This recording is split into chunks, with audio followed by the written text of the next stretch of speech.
মাছগুলো দিয়ে দিব।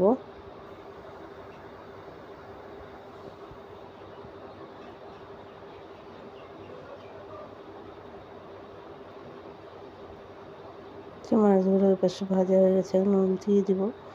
তো উল্টানোই যাচ্ছিল না, হাত দিয়ে উল্টে দিয়েছি। একটু ভালো করে ভেজে নেব, তাহলে মাছগুলো খেতে ভালো লাগে। তো মাছ ভাজা হয়ে গেছে, এখন বাকি মাছটাও ভেজে নেব।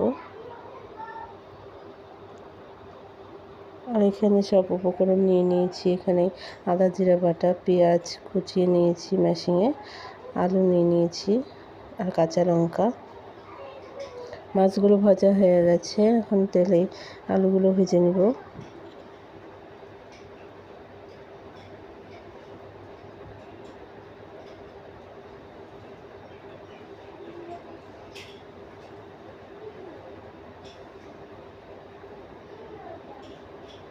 একটু হলুদ দিয়ে দিলাম, একটু নুন দিয়ে দিলাম।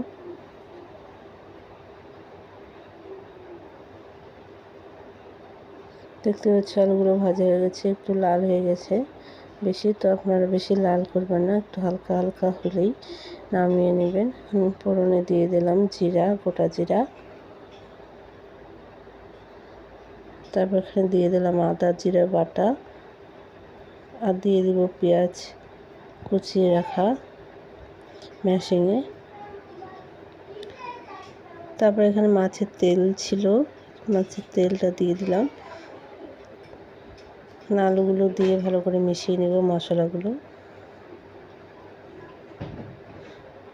যেহেতু মশলাটা একটু আগে ভেজে নিয়েছি, তাই অতটা আলুগুলোও ভেজে নিয়েছি, অতটাই করব না। তো লঙ্কা দিয়ে দিয়েছি, এখানে আপনাদের পরিমাণ মতো লঙ্কা দিয়ে দিবেন। তো ভালো করে কষানো হয়ে গেছে, এখন এর মধ্যে জল দিয়ে দিলাম।